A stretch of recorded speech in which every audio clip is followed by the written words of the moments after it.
Hello students, welcome to this series on class 10 physics. So we are discussing the chapter sources of energy and this is second part of it. So let us start. Previous lecture में हमने discuss किया था कि sources of energy क्या होते हैं, good source of energy क्या होते हैं और उनकी अलग अलग प्रॉपर्टीज को भी हमने डिस्कस किया था डिटेल में। और इसके साथ हमने शुरू किया था कन्वेंशनल सोर्सेज ऑफ एनर्जी क्या होते हैं। तो कन्वेंशनल सोर्स ऑफ एनर्जी में हमने फॉसिल फ्यूल्स को डिस्कस किया था, जिसमें हमने कोल, पेट्रोलियम और नेचुरल गैस को डिटेल में डिस्कस किया था। आज हम डिस्कस करेंगे thermal power plant. Thermal power plant क्या होता है? ये पावर स्टेशन होता है जहां पर हीट एनर्जी को यूज करके स्टीम प्रोड्यूस की जाती है और इस स्टीम की हेल्प से टरबाइन्स को रन किया जाता है।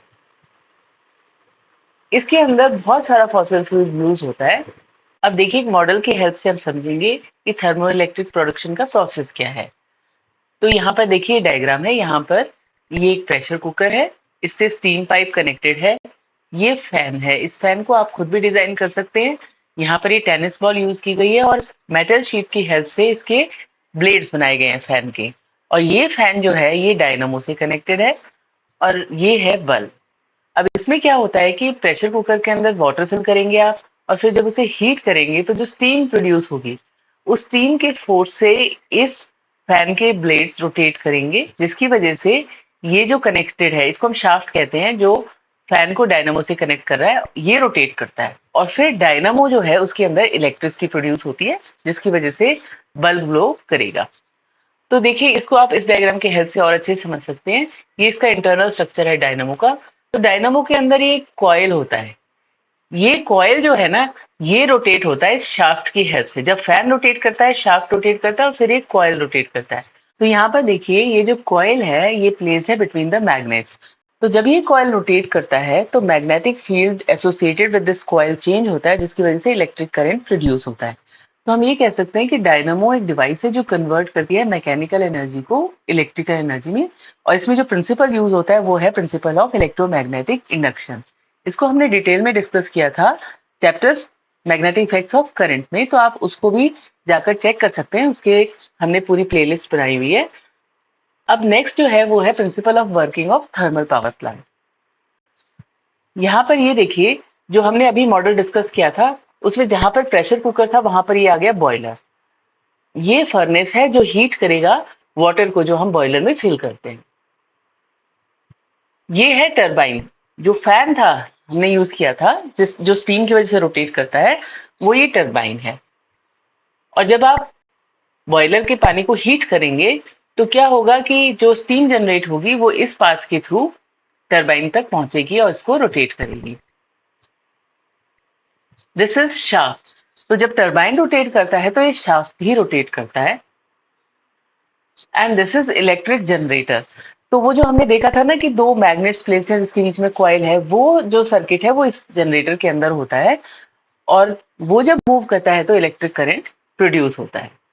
तो क्या होता है कि जो स्टीम टरबाइन को मूव करती है उसकी हीट एनर्जी लूज हो जाती है, तो उसकी वजह से क्या होगा कि वो कंडेंस हो जाती है और वो इस रास्ते, ये जो पाइप है इसके थ्रू ये वापस बॉयलर में आ जाती है और उसको हम फिर से दोबारा से हीट करके फिर से यूज करते हैं। तो ये देखिए, इससे हमें पता चलता है कि थर्मल पावर प्लांट्स में जो केमिकल एनर्जी है फॉसिल फ्यूल्स की, उसको ट्रांसफॉर्म किया जाता है इनटू इलेक्ट्रिकल एनर्जी। ये है थर्मल पावर प्लांट का डायग्राम। तो इसमें यहाँ देखिए, कोल को बर्न किया जा रहा है और इसमें एयर की जरूरत पड़ती है, क्योंकि किसी चीज को हम बर्न करते हैं तो हमें एयर की जरूरत पड़ती है। और ये जो पूरा है दिस इज बॉयलर। और फिर क्या होता है कि यहाँ पर जब आप वाटर को बॉयल करेंगे तो स्टीम प्रोड्यूस होती है। वो स्टीम जो है वो इस टरबाइन को रोटेट करती है। This is shaft. और ये जब शाफ्ट रोटेट होता है तो जनरेटर काम करता है और फिर वो इलेक्ट्रिसिटी जनरेट करता है और फिर ये इलेक्ट्रिकल केबल्स के थ्रू, यहाँ पर ये देखिए इलेक्ट्रिक पोल है, और फिर ये हमारे घरों में सप्लाई की जाती है। और जो टरबाइन में स्टीम यूज होती है, जो टरबाइन के ब्लेड को मूव करती है, वो फिर कंडेंस हो जाती है और वो यहाँ पर वाटर के फॉर्म में आ जाती है और वापस जब ये बॉयलर में पहुंचती है तो फिर से हीट करके फिर वापस स्टीम में कन्वर्ट कर दिया जाता है। और ये जो बर्निंग प्रोसेस है, इसमें जो भी कंबशन गैसेस निकलती हैं, कोल जब बर्न करता है तो गैसेस निकलती हैं, तो उनको फिर यहाँ से एटमॉस्फेयर में रिलीज कर दिया जाता है। So this is how a thermal power plant works. Next is hydro power plant. अब क्या होता है कि जो फ्लोइंग वाटर है उसकी काइनेटिक एनर्जी या फिर पोटेंशियल एनर्जी है जो पानी की, उसको यूज किया जाता है टू जनरेट इलेक्ट्रिसिटी। तो ये जो है ये ट्रेडिशनल सोर्स ऑफ एनर्जी है, या हम कह सकते हैं this is conventional source of energy. अब इसमें आपको एक चीज ध्यान रखनी है कि हाइड्रो पावर प्लांट हो या थर्मल पावर प्लांट हो, सब में एक ही प्रोसेस यूज होता है, वो है रोटेट करना टरबाइन को। तो टरबाइन को किया जाता है, चाहे वो स्टीम से रोटेट किया जाए या फिर फ्लोइंग वाटर से रोटेट किया जाए, और उसके बाद इसको हम इलेक्ट्रिक जनरेटर को रोटेट करने में यूज करते हैं और फिर उससे हमारे को इलेक्ट्रिसिटी मिल जाती है। अब देखिए, जो हाइडल इलेक्ट्रिसिटी है उसको प्रोड्यूस करने के लिए हाई राइज डैम्स बनाए जाते हैं। इस डायग्राम से आपको समझ में आएगा, यहाँ पर ये देखिए रिवर फ्लो कर रही है और इसके फ्लो को रोका गया है और फिर इसके ऊपर डैम कंस्ट्रक्ट किया गया है, और इस डैम से क्या होता है कि ये देखिए हाइट से पानी फॉल कर रहा है और यहाँ पर रिजर्वॉयर है। तो इसमें क्या होता है, पानी को कलेक्ट भी किया जाता है जिसको इरिगेशन के लिए यूज करते हैं, और इसको हाइड्रो इलेक्ट्रिसिटी जनरेट करने के लिए भी यूज किया जाता है। ये आपको और अच्छे से इस डायग्राम से समझ में आएगा। यहाँ पर हम डिस्कस करेंगे principle of working of hydro electric power station. तो ये देखिए रिजर्वॉयर है जहां पर पानी कनेक्ट किया गया है, ये डैम की वॉल है। अब ये देखिए यहाँ से जब ये पानी फ्लो करेगा तो उसकी स्पीड बहुत फास्ट होगी, क्योंकि एक हाइट से फ्लो कर रहा है बहुत तेज। और ये जो है टरबाइन है जिसके ब्लेड्स को ये रोटेट करेगा, जिसकी वजह से शाफ्ट रोटेट होगा, और शाफ्ट रोटेट होगा तो यहाँ पर जो इलेक्ट्रिक जनरेटर है वो इलेक्ट्रिसिटी जनरेट करेगा, क्योंकि इसके अंदर हमने अभी देखा था कि मैग्नेट्स होती हैं, कॉइल होता है, जिसकी वजह से इलेक्ट्रिसिटी प्रोड्यूस होती है। अब हम देखते हैं हाइड्रो पावर प्लांट का ये वाला डायग्राम, इससे आपको चीजें और अच्छे से समझ में आएंगी। तो यहाँ पर ये देखिए डैम बनाया गया है और ये है पानी जो यहाँ पर कलेक्ट किया गया है। ये पेनस्टोक क्या है, ये एक पाथ है जहां से मतलब पानी को बहुत स्पीड से फ्लो करवाया जाता है, और ये है टरबाइन। यहाँ पर ये डैम वॉल है सारी, और यहाँ पर ये देखिए जो टरबाइन है this is connected to shaft, this is shaft, this is generator. और ये जनरेटर जब इलेक्ट्रिसिटी प्रोड्यूस करेगा तो ये ट्रांसफार्मर है, वो वोल्टेज चेंज करता है, मतलब अगर हाई वोल्टेज इलेक्ट्रिसिटी जनरेट हुई तो उसको लो में कन्वर्ट करता है ट्रांसमिशन के लिए, और फिर ये घरों तक पहुंचाई जाती है। तो इसके स्टेप्स को हम वन बाय वन फिर से समझ लेते हैं डिटेल में, कि जो वाटर है from the high level dam that is carried through pipes to turbine. Pipe क्या है, ये वाली चीज, यहाँ से टरबाइन तक आया है, और ये देखिए पानी तो हाइट पर है तो हाइट से फॉल कर रहा है, और ये टरबाइन उससे लोअर लेवल पे है। उसके बाद क्या होगा, ये जो हाई प्रेशर वाटर है ये क्या करेगा, ये टरबाइन के ब्लेड्स को रोटेट करेगा। तो टरबाइन जो होती है वो कनेक्टेड होती है जनरेटर से थ्रू शाफ्ट, और फिर ये जब टरबाइन रोटेट करती है तो शाफ्ट रोटेट करता है, और जिसकी वजह से इलेक्ट्रिक जनरेटर काम करता है और फाइनली वो इलेक्ट्रिसिटी प्रोड्यूस करता है। अब हम देखेंगे हाइड्रो इलेक्ट्रिसिटी के एडवांटेजेस। तो सबसे पहले हाइड्रो इलेक्ट्रिसिटी की वजह से कोई भी एनवायरमेंटल पॉल्यूशन नहीं होता। दूसरी एडवांटेज ये है कि ये एक रिन्यूएबल सोर्स ऑफ एनर्जी है, क्योंकि देखिए बारिश होती है हर साल, पानी तो इकट्ठा होता ही है, तो ये बार बार हमें एवरी ईयर ये जो सोर्स है ये रिप्लेनिश हो जाता है। और सबसे बड़ी एडवांटेज ये भी है कि जब हम डैम्स कंस्ट्रक्ट करते हैं तो उसकी वजह से फ्लड्स कंट्रोल होते हैं, और ये जो पानी है इसको हम इरिगेशन के लिए मतलब खेती बाड़ी के लिए यूज कर लेते हैं। अब हम देखेंगे डिसएडवांटेजेस ऑफ हाइड्रो इलेक्ट्रिसिटी। तो जो डैम्स होते हैं उनको हर जगह कंस्ट्रक्ट नहीं किया जा सकता, उनके लिए कुछ लिमिटेड प्लेसेस हैं जैसे कि हिली एरिया। सेकेंड डिसएडवांटेज ये है कि जब हम डैम बनाते हैं तो बहुत सारी जो एग्रीकल्चरल लैंड है वो भी खत्म हो जाती है, और बहुत सारा जो ह्यूमन रेजिडेंशियल एरिया है वो भी खत्म हो जाता है, तो ये हमें एक लॉस होता है। और इसके अलावा एक और लॉस ये है, क्योंकि आसपास की जो भी वेजिटेशन है, जो भी प्लांट्स हैं, वो सब पानी के नीचे डूब जाते हैं, तो उसकी वजह से एनारोबिक कंडीशंस जनरेट होती है। एनारोबिक कंडीशंस का मतलब है कि वो पानी के नीचे डूब गए, उनके पास ऑक्सीजन नहीं पहुंच पा रहा है, तो उस कंडीशन के अंदर बहुत सारी मीथेन जनरेट होती है, जो कि एक ग्रीन हाउस गैस है, और ये भी हमें बहुत नुकसान पहुंचाती है।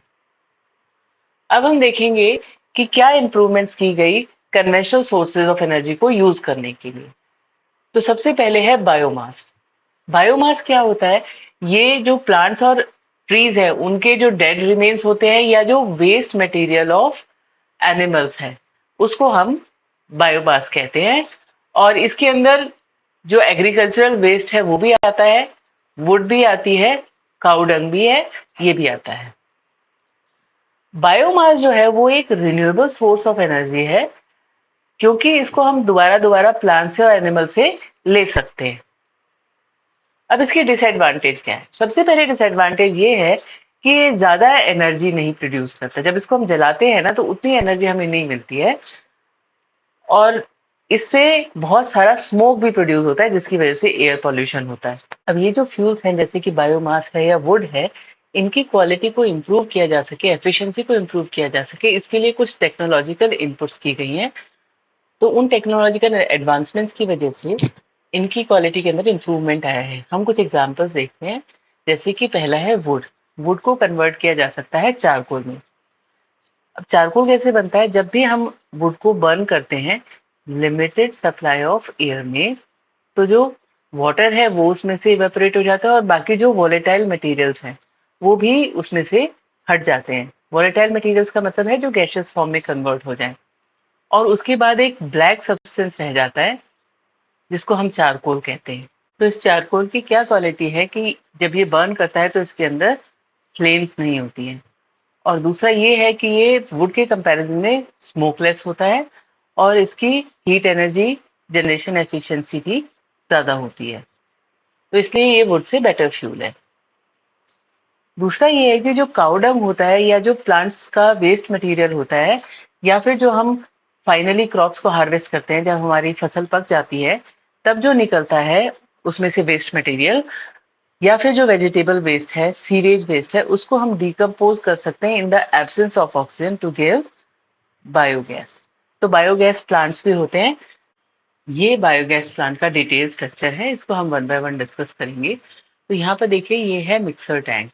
इसमें क्या होता है कि जो काऊ डंग होता है और वाटर होता है उसको मिक्स करके डाला जाता है जिसको हम स्लरी कहते हैं और ये स्लरी जो है यहाँ से होते हुए डाइजेस्टर टैंक में जाती है। डाइजेस्टर जो होता है ये एक सील टैंक है, तो इसके अंदर स्लरी को डाला जाता है। अब यहाँ पर क्या होता है, क्योंकि ये जो टैंक है ये बिल्कुल सील्ड चैम्बर है तो इसके अंदर कोई ऑक्सीजन नहीं होता। तो जो एनारोबिक माइक्रो ऑर्गेनिजम्स हैं जिनको ऑक्सीजन की जरूरत नहीं होती, वो इस कॉम्प्लेक्स कंपाउंड को जो काउडंग स्लरी का है इसको डिकम्पोज करते हैं और इस प्रोसेस में कुछ दिन लगते हैं। डिकम्पोजिशन के बाद इसमें से गैसेस लिबरेट होती हैं जैसे कि मीथेन है, कार्बन डाइऑक्साइड है, हाइड्रोजन है और हाइड्रोजन सल्फाइड है। तो देखिए यहाँ पर जो है ये डोम शेप स्ट्रक्चर है जो गैस होल्डर का काम करता है। इसको डाइजेस्टर टैंक के ऊपर बनाया जाता है ब्रिक्स के साथ। तो यहाँ पर क्या होता है कि एक गैस आउटलेट भी है, तो यहाँ से हमें वो गैस रिसीव होती है जिसको हम यूज करते हैं।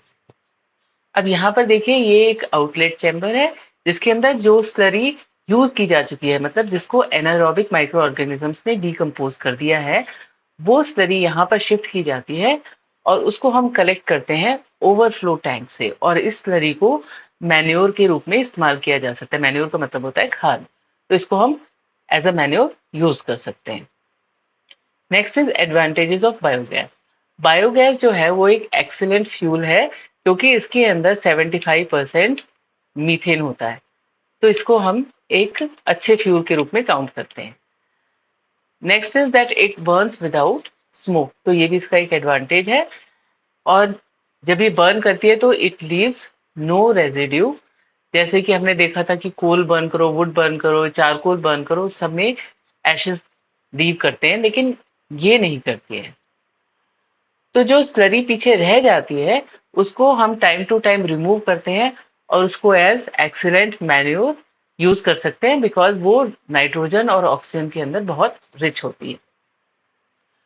क्योंकि जो बायो वेस्ट है और सीवेज वेस्ट मटेरियल है वो इसमें यूज किया जाता है, तो जो वेस्ट मटेरियल उसका ये बहुत एफिशिएंट वे है डिस्पोजल का। इससे हमारे सारे पर्पस सॉल्व हो जाते हैं कि हमें एक फ्यूल भी मिल जाता है, हमें मैन्योर भी मिल जाती है और हमारा वेस्ट भी डिस्पोज ऑफ हो जाता है। Next is wind energy. तो विंड एनर्जी क्यों होती है? विंड का मतलब है कि तेज हवाएं चलना। तो अगर एयर का मूवमेंट तेज होता है तो उसे हम विंड कहते हैं। तो ये समुद्री एरियाज में होती है, सी शोर के पास, क्योंकि वहां पर अनइक्वल हीटिंग होती है लैंड की और वाटर की। ये किस लिए होती है कि जब सन की रेज पड़ती हैं तो क्या होता है, दिन के अंदर तो जमीन जल्दी गर्म हो जाती है और पानी देर से गर्म होता है, तो जो हवा है वो लैंड से सी की तरफ जाती है और रात के समय पानी देर से ठंडा होता है और जमीन जल्दी ठंडी हो जाती है, तो हवा सी से लैंड की तरफ आती है और क्योंकि अगर ये हवा तेज चलती है तो फिर इसको हम विंड कहते हैं। इसकी अपनी काइनेटिक एनर्जी होती है जिसको हम यूज कर सकते हैं, और इस एनर्जी को विंड मिल्स में यूज किया जाता है, और ये पुराने समय से यूज होती आ रही है। तो इसको किस लिए यूज किया जाता है? इसको मैकेनिकल वर्क करने के लिए यूज किया जाता है। अब इसमें हम एक एग्जांपल देखते हैं कि जो रोटेटरी मोशन है विंड मिल की, उसको वाटर लिफ्ट करने के लिए यूज होता है। ये वेल है, तो वेल से जो है वाटर लिफ्ट करने के लिए ये विंड मिल यूज की जा रही है। इसके अलावा पानी को पंप करने के अलावा इसे ग्रेन्स को ग्राइंड करने के लिए भी इस्तेमाल किया जाता है। जैसे गेहूं पीसे जाते हैं या कोई और चीज पीसनी हो, उसके लिए भी इस्तेमाल किया जा सकता है। और ये जो रोटेटरी मोशन विंडमिल्स के, इसको इलेक्ट्रिक जनरेटर चलाने के लिए भी यूज किया जाता है। जैसे हमने अभी स्टडी किया था, टरबाइन को रोटेट करना होता है, तो यहाँ पर क्या है कि विंड एनर्जी को यूज किया जाता है टरबाइंस रोटेट करने के लिए।